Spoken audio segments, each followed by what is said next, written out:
This is where people usually go wrong. They step onto the brilliantly lit stages of the world, into the hushed, imposing boardrooms of global corporations, or across the intimate, fragile spaces of a dining room table.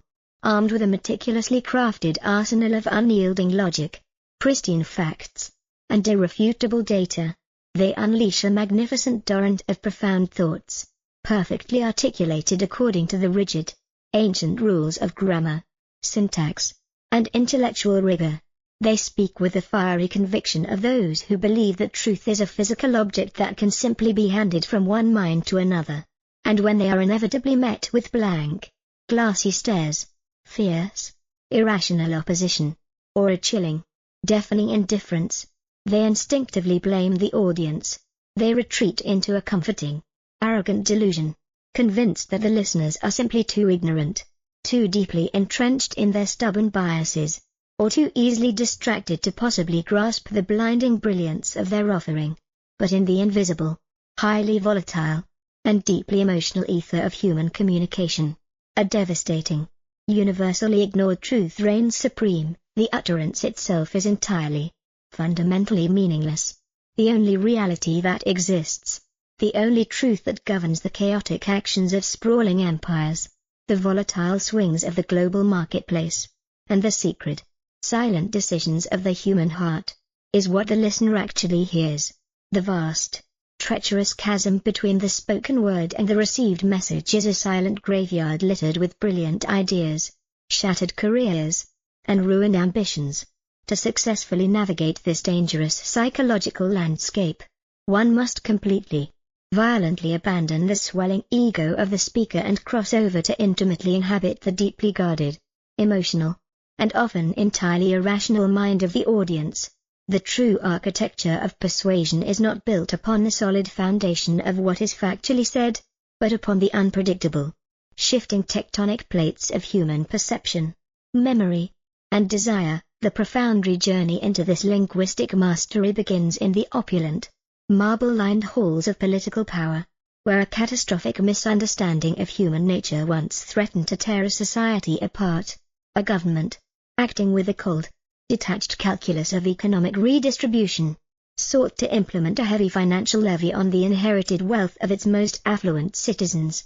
To the highly educated policymakers, the economists, and the lawmakers safely insulated in their ivory towers, the terminology was simple, accurate, and completely benign: the estate tax.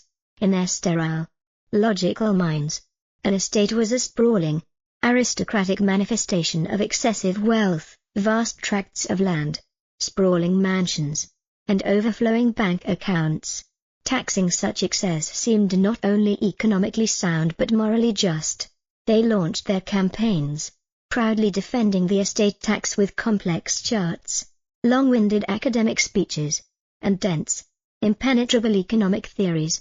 But outside those marble walls, in the sprawling heartlands, the dusty farming communities, and the quiet, struggling suburban streets, the message collided with a vastly different, heavily fortified psychological reality. The common people did not hear a policy about aristocratic wealth, they heard a shadowy, menacing threat from a greedy, overreaching authority. Yet, the opposition to this tax remained fractured and weak, unable to articulate the deep, visceral unease bubbling in the collective subconscious. It was in this moment of political stagnation that a masterful architect of language stepped into the fray. This architect did not look at the economic data, he looked deeply into the terrified, protective eyes of the working class. He understood that to defeat the policy, he had to entirely change the emotional frame through which the policy was viewed. He descended into the quiet laboratories of focus groups, listening not to the words the citizens used, but to the hidden, agonizing fears trembling beneath their voices. He realized that the concept of an estate meant absolutely nothing to them. But death? Death was universal. Death was the ultimate, tragic vulnerability. With a stroke of terrifying linguistic genius, the architect stripped away the sterile, academic label and rechristened the policy with a name that would echo like a gunshot across the nation: the death tax. The transformation that followed was nothing short of a violent, psychological revolution. The moment those two simple, devastating words were unleashed into the public consciousness, a massive, uncontrollable shockwave of profound moral outrage detonated across the country. It no longer mattered that the vast, overwhelming majority of the enraged citizens would never possess enough wealth to actually be subjected to the tax. The logical reality of the policy was instantly, entirely incinerated by the blistering heat of the new emotional frame. When the masses heard death tax, they did not envision a billionaire parting with a fraction of a massive fortune. They visualized the cold, skeletal hand of the government reaching directly into the grave to rob a grieving, devastated family of their final, sacred inheritance. They felt a deep, primal violation of the natural order. The narrative had been violently hijacked. The politicians who stubbornly continued to defend the estate tax found themselves screaming into a hurricane, their complex economic arguments completely drowned out by the deafening, emotional roar of a populace that felt fundamentally, morally attacked. The policy, once viewed as a safe, sensible economic measure, became a toxic, radioactive liability, eventually suffering a crushing, humiliating defeat. Analyzing this monumental shift reveals the terrifying, absolute power of emotional framing over intellectual reasoning. The lesson extracted from the ashes of this political battlefield is that human beings do not process information like cold, calculating machines. They process words through a deeply personal, highly sensitive filter constructed entirely of their own fears, aspirations, and lived experiences.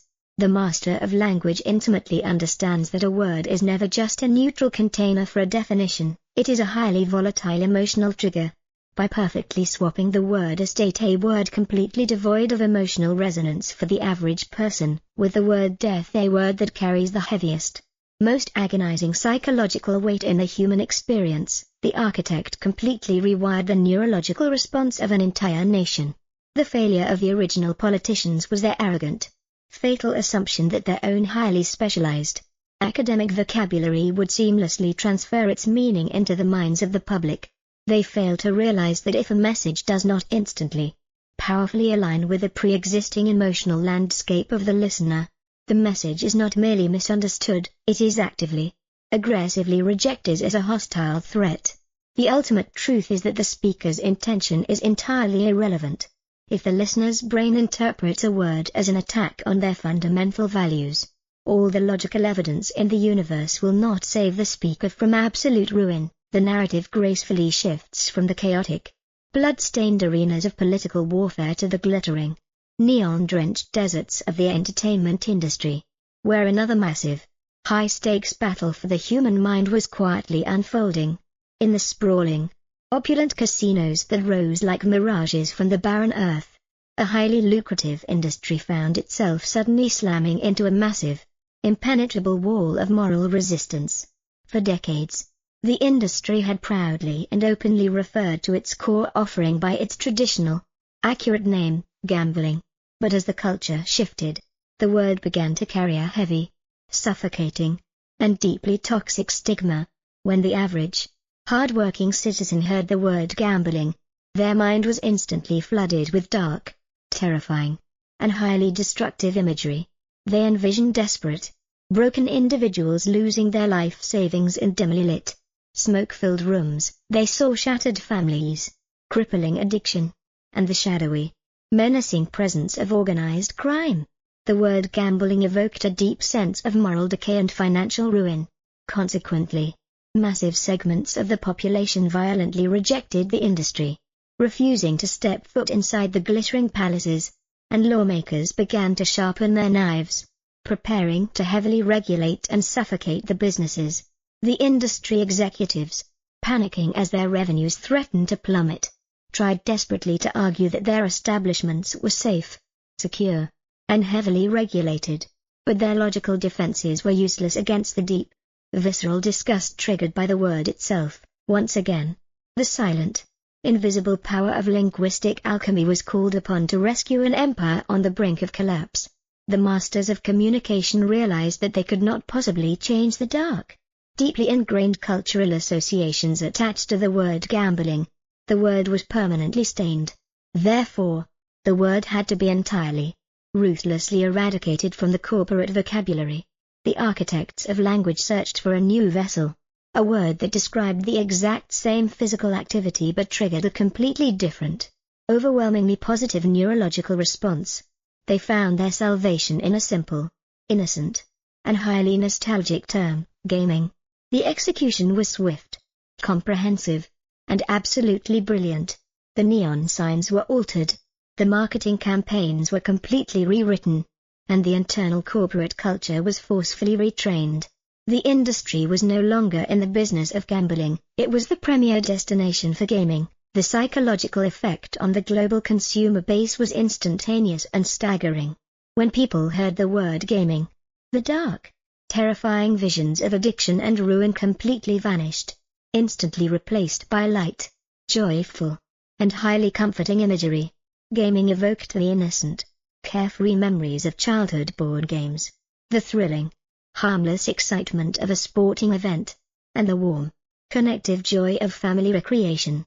It sounded safe, controlled, and fundamentally entertaining. The exact same physical action, placing a financial wager on a random outcome, was miraculously transubstantiated from a dark, sinful vice into a bright, acceptable form of mainstream entertainment. The moral resistance completely melted away. Middle-class families who would have never, ever taken a vacation to a gambling town suddenly flocked by the millions to the sprawling gaming resorts, eager to partake in the harmless, thrilling diversion. The massive, impenetrable wall of cultural stigma was effortlessly bypassed, not by fundamentally altering the product, but by completely repainting the psychological door through which the consumer entered. The profound analysis of this corporate resurrection exposes the incredible, almost magical power of linguistic categorization. The lesson here is that words act as the ultimate sorting mechanism for the human brain. When a word is spoken, the brain instantly, automatically categorizes the concept, placing it into a specific mental file folder that is permanently attached to a specific set of highly potent emotions. The word gambling was permanently filed under danger and vice. The word gaming was firmly filed under safety and play. The master communicator understands that if your product, your idea, or your personal identity is trapped in a negative mental category, you cannot forcefully argue your way out of it. You must elegantly, strategically change the label to trick the brain into moving the concept into an entirely new, positive category. This is not mere deception, it is a profound understanding of how human beings construct their reality. We do not react to the objective world, we react entirely to the linguistic map we use to describe that world. By changing the map, the industry completely changed the emotional destination of millions of people, proving that the right word can literally rewrite the moral code of an entire society. As the journey deeper into the mechanics of human persuasion continues, the narrative encounters the fundamental, often tragically ignored principle of absolute simplicity. The scene is a highly anticipated, globally televised press conference. A towering corporate giant, a brilliant CEO whose mind operates on the absolute bleeding edge of technological innovation, steps up to the microphones to explain a massive, highly controversial shift in his company's strategy. This man possesses a genius-level intellect, and he is deeply, aggressively proud of his vast, expansive vocabulary. He begins to speak, unleashing a dense, suffocating blizzard of complex, highly technical jargon. He speaks of synergistic paradigm shifts, asymmetrical optimization, and cross-platform architectural realignments.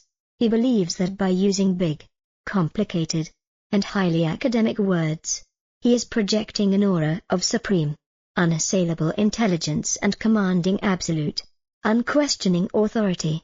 He expects the massive audience of journalists and the millions watching at home to be deeply awed by his towering intellectual capacity. But as the minutes agonizingly tick by, the atmosphere in the sprawling room turns incredibly cold, dark, and deeply hostile. The journalist's eyes glaze over with a mixture of profound boredom and rising, aggressive suspicion. The public watching from their living rooms instantly changes the channel or mutters curses at the screen. The brilliant CEO, armed with a vocabulary that could rival a prestigious academic journal, is completely, utterly failing. He is not projecting authority, he is projecting a deep, terrifying arrogance and a highly suspicious lack of transparency. The catastrophic unraveling of this brilliant, highly educated executive serves as the ultimate, undeniable testament to the absolute supremacy of simplicity in the brutal arena of human communication. He committed the ultimate, fatal sin of the intellectual elite. He confused clarity with condescension. The towering, complex architecture of his vocabulary did not build a bridge to his audience, it constructed a massive, impenetrable, and deeply intimidating wall. When the average, overworked, and highly stressed individual hears a dense, suffocating string of corporate jargon, their brain does not eagerly reach for a dictionary. Instead, their fragile, highly defensive ego feels immediately, aggressively attacked. They feel intentionally excluded, intellectually diminished, and profoundly disrespected. And in the dark, highly reactive depths of human psychology, when an individual is made to feel foolish or inferior, they do not respond with quiet awe, they respond with a fierce, burning, and highly vindictive anger. They immediately, unconsciously assume that the speaker is hiding a dark, sinister truth behind the thick, impenetrable fog of massive words. The profound analysis of this highly public, deeply humiliating corporate suicide reveals the single, most heavily guarded secret of the world's most terrifyingly effective communicators. True, absolute genius is never, ever demonstrated by the ability to take a simple concept and make it agonizingly complex. It is demonstrated exclusively by the miraculous, incredibly rare ability to take a massive, terrifyingly complex reality and distill it down into a pure, crystalline, and effortlessly digestible drop of absolute simplicity. The master communicator intimately, deeply understands that the human ear is a remarkably lazy, highly selective organ. It actively, ruthlessly filters out anything that requires excessive, painful cognitive effort. Therefore, the absolute, unyielding rule of the linguistic master is to ruthlessly, aggressively purge their vocabulary of any word that could possibly be misunderstood or resented.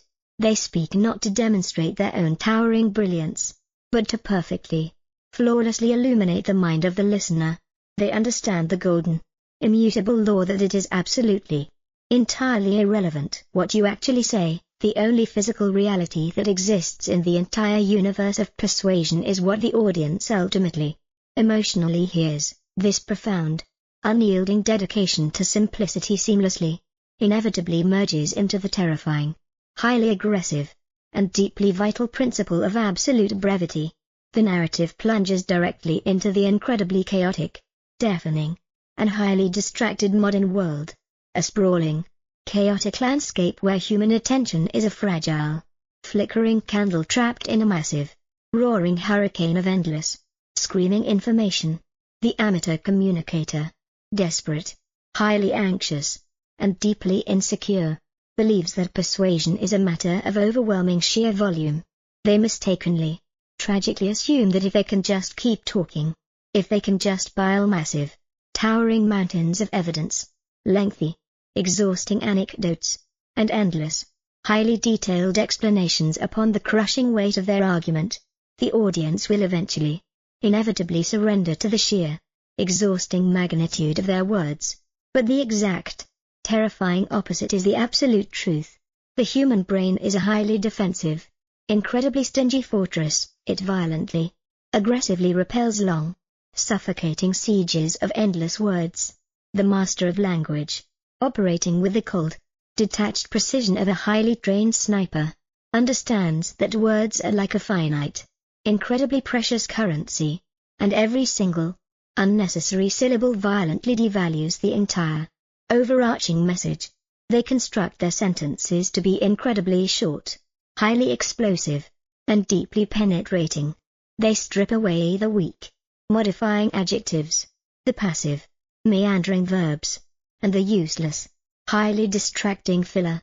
When they deliver the message, it does not slowly, agonizingly wash over the audience like a slow, exhausting, and highly tedious tide. It strikes the collective consciousness with the sudden, breathtaking, and entirely unavoidable force of a lightning bolt.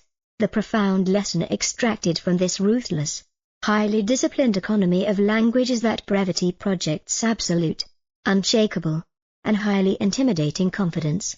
When an individual can state their entire, massive, and highly complex vision in a single, perfectly crafted, and beautifully concise sentence, they silently, overwhelmingly communicate that they are in total, absolute command of the facts, completely devoid of any desperate, fearful need to over-explain or defensively justify their position.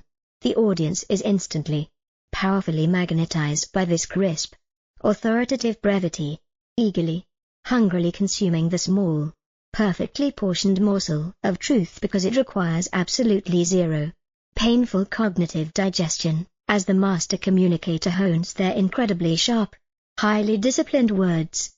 They must also master the deeply psychological, entirely invisible art of visual engineering. The epic, sweeping narrative shifts to the highly controversial, intensely hostile, and deeply lucrative battleground of the global energy industry. A massive, incredibly wealthy corporation is desperately seeking public approval to access deep, hidden, and highly profitable reserves of natural resources entirely buried beneath a pristine, highly cherished, and deeply protected natural landscape. The corporate executives, operating purely on cold, hard, and deeply mechanical logic, draft a massive, highly funded public relations campaign completely centered around the highly accurate, technically precise term, oil drilling. The moment this phrase is broadcasted to the public, a massive, highly explosive, and entirely uncontrollable firestorm of deep, burning public outrage instantly erupts. The words oil drilling do not simply convey a mechanical, industrial process to the human brain, they forcefully, violently project a highly vivid, incredibly dark, and deeply terrifying motion picture directly onto the sensitive, highly emotional screen of the public imagination. The audience instantly, involuntarily visualizes massive, ugly, rust-covered machinery violently, aggressively tearing into the sacred, beautiful earth. They see thick, toxic, and incredibly deadly black sludge suffocating innocent, fragile wildlife. They visualize greedy, shadowy corporate villains coldly, ruthlessly destroying the delicate, irreplaceable balance of nature for a few dirty dollars. The logical, highly scientific arguments regarding the desperate, national need for energy independence are completely, utterly incinerated by the blistering heat of these terrifying, highly emotional, and completely unavoidable mental images. The corporation is violently, aggressively pushed to the absolute brink of total, humiliating defeat. In this moment of absolute, terrifying corporate crisis, the linguistic architects are called upon to perform a miraculous, highly calculated, and deeply manipulative psychological rescue. They realize, with chilling, perfect clarity, that you cannot fight a highly emotional, deeply terrifying mental image with cold, invisible, and completely abstract statistics. You must violently, completely overwrite the terrifying image with a new, highly inspiring, and deeply comforting visual narrative. The term oil drilling is immediately, ruthlessly executed, completely banished from all corporate communication. In its place, the architects deploy a phrase of absolute, breathtaking psychological brilliance: energy exploration. The transformation in the public consciousness is instantaneous, profound, and utterly staggering. The phrase energy exploration does not evoke violent, toxic, and highly destructive imagery. Instead, it instantly, powerfully summons bright, highly inspiring, and deeply heroic visions into the minds of the audience. They visualize brave, highly educated scientists and bold, visionary pioneers venturing into the great, unknown frontier, utilizing clean, highly advanced, and deeply sophisticated technology to safely, responsibly secure a bright, glowing future of civilization. The word energy evokes warmth, life, progress, and absolute necessity, completely stripping away the dirty, toxic, and highly visceral connotations of the word oil. The word exploration evokes a deep, ancient, and highly romantic human aspiration, completely replacing the violent, aggressive, and highly destructive violence inherent in the word drilling. The exact same physical, highly industrial action is still being proposed, but the emotional, highly visual framing has been completely, entirely revolutionized. The massive, impenetrable wall of public hostility miraculously, beautifully crumbles, replaced by a cautious, highly receptive, and deeply cooperative curiosity, proving definitively that words are not merely sounds vibrating in the air, they are incredibly powerful, highly vivid paintbrushes that violently, aggressively, and completely paint the emotional reality of the listener. The sheer, terrifying magnitude of this visual framing is further, incredibly deeply explored in the highest, most consequential, and intensely contested political battlefields regarding the very future, the absolute survival, of the entire planet. The sprawling narrative examines the massive, highly polarizing, and deeply emotional global debate surrounding the shifting temperatures of the Earth. For years, the passionate, highly educated, and deeply concerned environmental advocates utilize the highly aggressive, deeply alarming, and intensely terrifying phrase, global warming. This phrase was highly effective at generating massive, sudden bursts of absolute, sheer panic among the populace.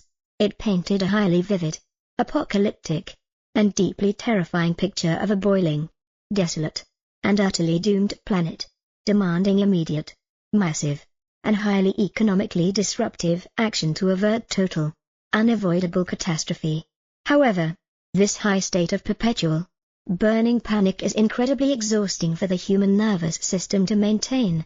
Over time, the massive, highly resistant, and deeply economically motivated opposition forces recognized a fatal, highly exploitable psychological flaw in the phrase. They consulted the master linguists, seeking a way to completely diffuse the burning, urgent panic without actually denying the underlying, measurable scientific reality. The solution was an incredibly subtle, highly calculated, and deeply neutralizing shift in terminology. They aggressively, relentlessly began to reframe the entire, massive conversation around the phrase, climate change. The psychological impact of this linguistic pivot was incredibly profound, deeply subtle, and highly effective. The phrase climate change completely, utterly lacks the violent, catastrophic, and highly terrifying urgency of global warming. The word climate sounds vast, ancient, incredibly slow, and deeply scientific. The word change is neutral, inevitable, and completely natural. Seasons change, tides change, the world changes. By carefully, highly strategically adopting this new, heavily neutralized phrase, the opposition successfully, completely drained the blinding, terrifying urgency out of the massive environmental movement. They brilliantly, highly deceptively reframed a terrifying, man-made, and highly immediate catastrophe into a slow, natural, and highly debatable phenomenon that required lengthy, deeply cautious, and highly measured academic study rather than sudden, massive, and highly expensive political action. The deep, analytical lesson extracted from this monumental, highly consequential clash of words is that the master communicator does not just use languages to describe a problem, they aggressively, brilliantly use languages to precisely, exactly dictate the perceived velocity, the exact severity, and the absolute emotional weight of the problem. They completely, totally understand that whoever defines the specific, highly visual terms of the debate ultimately, entirely, and absolutely controls the final, inevitable political outcome. Yet, all the brilliant simplicity, the crushing, highly explosive brevity, and the perfectly engineered, deeply emotional visual framing in the world will ultimately, tragically dissolve into complete, empty nothingness if they are not bound together by the absolute, most grueling, and deeply exhausting discipline of human communication, relentless, unbreakable, and highly agonizing consistency. The narrative thrusts the audience into the exhausting, highly repetitive, and deeply maddening world of a grueling, incredibly lengthy political campaign. The candidate, a highly charismatic, deeply intelligent, and incredibly ambitious individual, has been provided with a perfectly crafted, highly resonant, and brilliantly visual core message by the master architects of language. For the first few weeks, the candidate delivers the precise, exact message with fiery, massive enthusiasm, and the massive, cheering crowds respond with profound, roaring approval. But as the long, highly exhausting months violently drag on, delivering the exact same, highly specific sequence of words hundreds, even thousands of times, the highly intelligent candidate begins to suffer from a massive, deeply agonizing psychological fatigue. They become incredibly, deeply bored with their own voice. They arrogantly, foolishly assume that because they have heard the message 1,000 times, the vast, highly distracted public must also be entirely, completely sick of it, driven by a massive, highly destructive urge for intellectual stimulation and a deep, burning desire to showcase their vast, expansive knowledge. The candidate begins to spontaneously, recklessly improvise. They change the perfectly crafted words, they alter the highly visual examples, and they completely abandon the central, highly engineered emotional frame. The result is a sudden, catastrophic, and completely devastating collapse in their political momentum. The polling numbers plummet, the massive crowds become confused and deeply indifferent, and the entire, highly expensive campaign rapidly violently spirals toward absolute, humiliating ruin.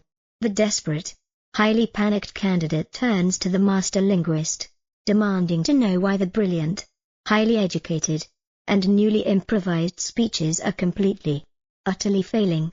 The master delivers a cold, harsh, and deeply unforgiving psychological truth that shatters the candidate's massive, fragile ego. The analysis dictates that the human consciousness is a thick, highly impenetrable, and incredibly noisy fortress. The vast, overwhelming majority of the public is barely paying attention. They are consumed by their own massive, highly stressful lives.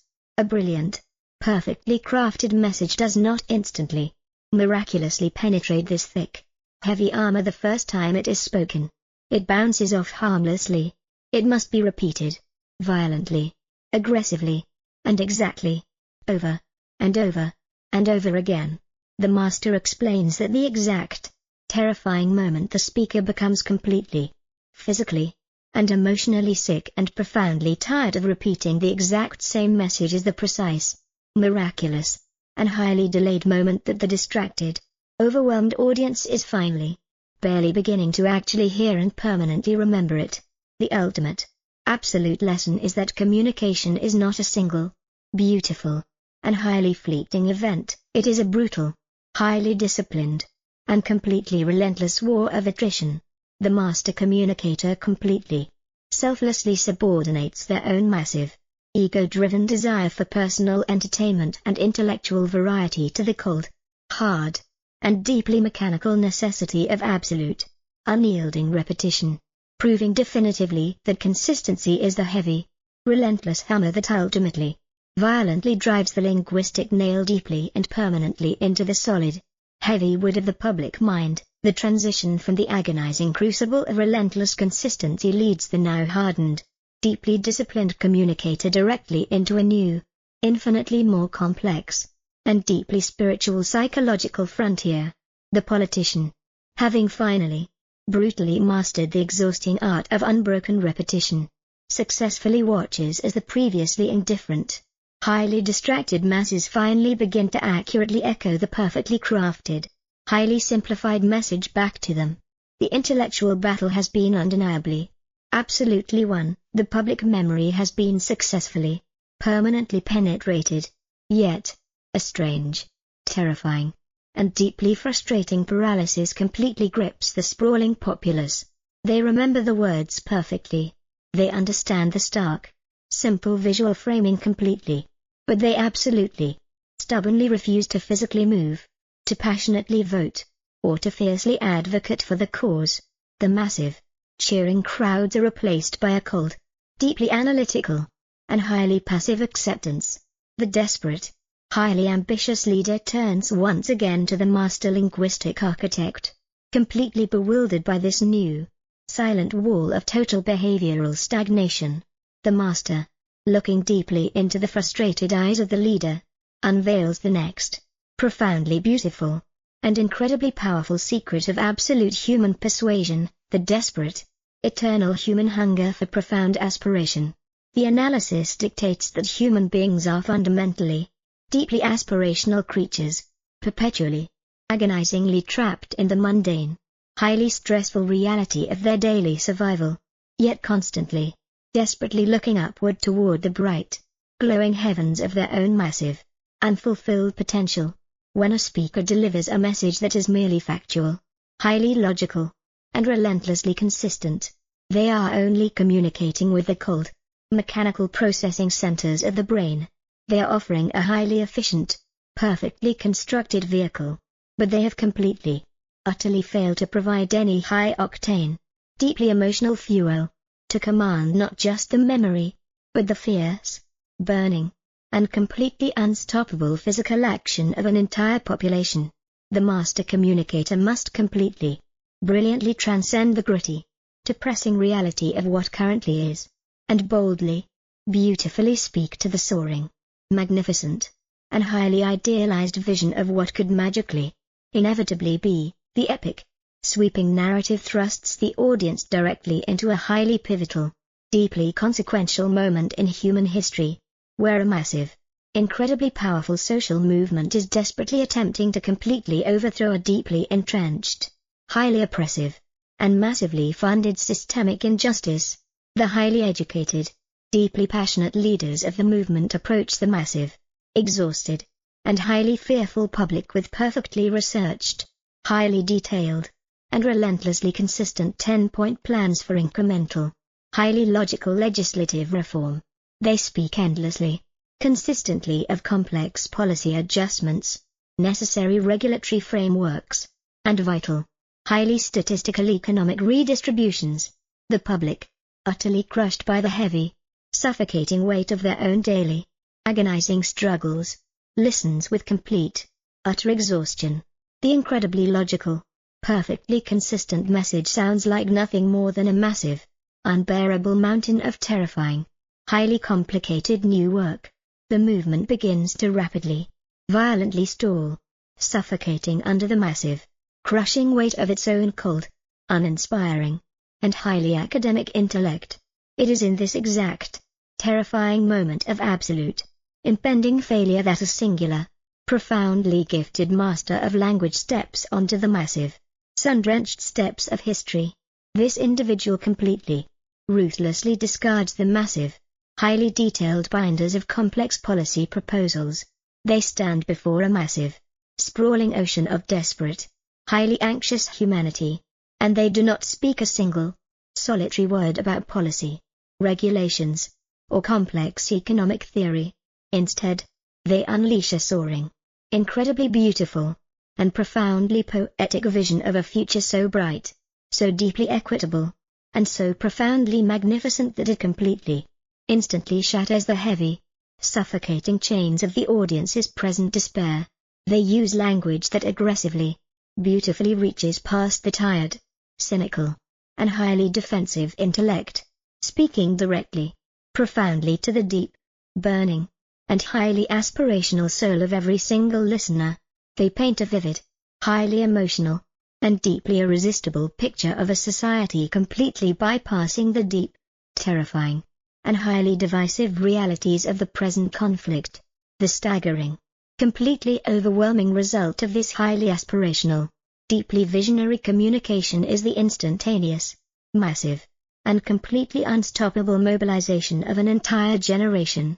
The deeply analytical lesson extracted from this monumental, highly historic triumph is that people do not ever, under any circumstances, willingly march into terrifying, highly dangerous battle for a complex, highly logical spreadsheet or a perfectly crafted, highly consistent policy document. They march, they fiercely fight, and they willingly, joyfully sacrifice their very lives exclusively for a beautiful, highly aspirational, and deeply resonant dream. The absolute master of language knows that to truly, completely move the heavy, immovable mountains of human behavior, you must perfectly, flawlessly articulate the highest, most noble, and incredibly desperate hopes completely hidden within the deep, silent, and highly guarded sanctuary of the listener's heart. Yet, this magnificent, soaring, and deeply aspirational communication strategy inevitably encounters the absolute, most terrifying, deeply selfish, and profoundly impenetrable barrier in the entire, vast psychological landscape of human persuasion, the dark, cynical, and highly protective fortress of absolute self-interest. The narrative shifts violently from the soaring, bright heights of historical social movements to the cold, ruthless, and incredibly calculated world of massive, high-stakes commercial marketing. A towering, incredibly wealthy global corporation has spent billions of dollars perfectly engineering a massive, highly technological product designed to completely, fundamentally revolutionize the very fabric of daily human existence.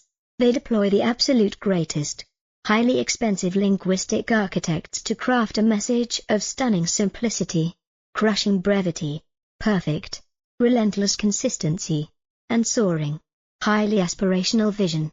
They broadcast this perfect, magnificent linguistic masterpiece to the entire, sprawling globe, fully expecting the massive, eager masses to instantly, completely surrender their wealth in exchange for the revolutionary miracle. But the massive, incredibly expensive campaign is met with a cold, deafening, and highly terrifying silence. The towering executives, completely panicked and deeply confused, demand to passionately know why their perfect, flawless, and highly aspirational message has completely, entirely failed. The master linguist delivers the incredibly harsh, deeply humbling, and entirely inescapable truth that absolutely shatters the corporation's massive, highly inflated ego. The master coldly explains that the entire, incredibly expensive message was fundamentally, fatally flawed because it was entirely, exclusively focused on the massive, towering greatness of the corporation and the incredible, highly complex brilliance of the product itself. The message had completely, utterly failed to explicitly, directly, and aggressively answer the single, most important, deeply selfish, and eternally burning question that absolutely dominates the forefront of every single human consciousness on the entire planet. Why does this matter to me? The profound, highly analytical lesson is that the human ego is an incredibly vast, entirely self-centered, and deeply paranoid universe. Every single piece of incoming information is instantly, violently interrogated by a highly sensitive, deeply selfish neurological security system that aggressively demands to know exactly, specifically how the information will directly, materially, and immediately benefit the individual listener. If a message, no matter how perfectly simple, relentlessly consistent, or beautifully aspirational, fails to instantly, clearly, and highly personally demonstrate massive, undeniable relevance to the listener's own highly specific, deeply stressful daily life, the message is instantly, ruthlessly discarded as completely, entirely meaningless noise.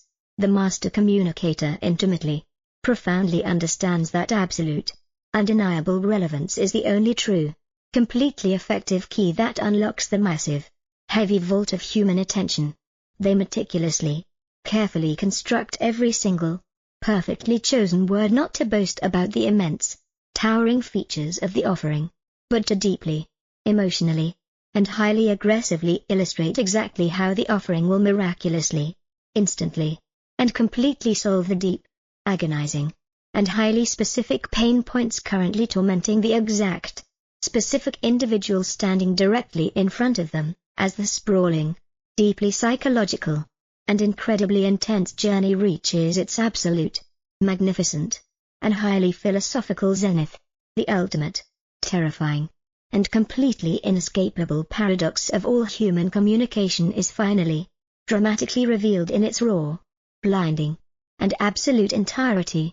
The protagonist, having completely, flawlessly mastered the absolute discipline of stunning simplicity, crushing brevity, highly evocative visual framing, relentless consistency, soaring aspiration, and deeply piercing, highly personal relevance, steps onto the ultimate, final stage of absolute, global influence. They are fully prepared to deliver the absolute, most perfect, highly engineered, and deeply psychological message ever entirely conceived by the human mind. They possess the exact, magical linguistic keys to completely, effortlessly unlock any human heart and absolutely, entirely command any human action. Yet, in this ultimate, supreme moment of unparalleled, massive power, the master completely, entirely realizes that all of these brilliant, highly sophisticated, and perfectly executed techniques are completely, entirely worthless, utterly devoid of any true, lasting, and deeply resonant power, if they are not firmly, absolutely anchored to the heavy, immovable, and deeply sacred bedrock of absolute, undeniable, and completely transparent personal credibility. The profound, sweeping analysis of this ultimate, final revelation dictates that the human subconscious possesses an incredibly ancient, highly sensitive, and completely infallible radar specifically, highly aggressively designed to instantly, violently detect hypocrisy, deceit, and highly manipulative, deeply selfish intent.